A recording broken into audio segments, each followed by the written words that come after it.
महाराष्ट्र भर में आज़ादी के अमृत महोत्सव यानी 75वीं साल के मौके पर रायगा ना हो कुर्बानियां चलो बचाएं संविधान मुहिम के तहत प्रोग्राम मुनक्किद किए जा रहे हैं। इसी ज़िम्मन में नांदेड़ कांग्रेस कमेटी की जानिब से कुसुम सभागृह में मुजाहिदीन आज़ादी की तहनीती तकरीब मुनक्किद हुई। तकरीब में महाराष्ट्र कांग्रेस के इंचार्ज HK पाटिल, रियासती सदर नाना पटोले, रियासती वजीर तामीरात अशोक चौहान, वजीर महसूल बाला साहेब थोरात, मदद व बाजाबादकारी वजीर विजय वड़टीवार, टेक्सटाइल वजीर असलम शेख, वजीर तालीम वर्षा गायकवाड़, वजीर तिब्बी तालीम अमित देशमुख, साबिक वजीर शिवाजी राव मोघे और चंद्रकांत हंडोरे ने भी मेहमान खुसूसी की हैसियत से शिरकत की। इस प्रोग्राम में DP सावंत, अमरनाथ राजूरकर, मोहन हमडे, माधवराव जवड़गांवकर, जिला परिषद सदर मंगारानी अंबुलगेकर, मेयर मोहिनी एवनकर, डिप्टी मेयर मसूद अहमद खान, साबिक मेयर अब्दुल सत्तार व दीगर कायदीन मौजूद थे।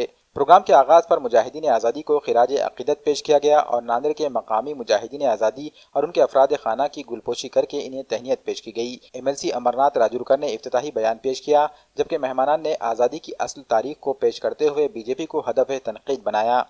काँग्रेस पक्ष त्या वाक्याचा निषेध करतं। महाराष्ट्राची ही संस्कृती नाही आणि आम्हा सगळ्यांना आनंद झाला होता की राज्यातले खूप सारे मंत्री केंद्रामध्ये मंत्री झालेत, राज्याचा त्याला फायदा होणार।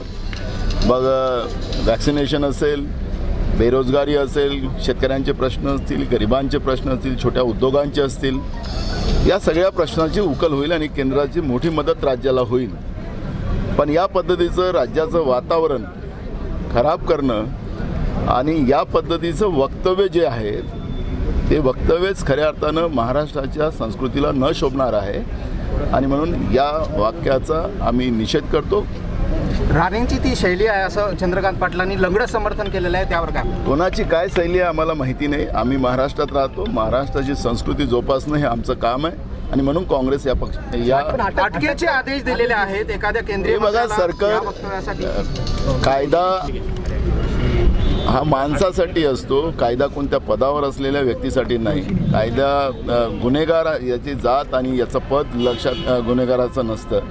त्याच्यामुळे जो गुन्हा करेल त्याला कारवाई होईल आणि शासन। स्वतः नारायण राणे देखील मुख्यमंत्री होते, अशा पद्धतीचं वक्तव्य करणं शोभतं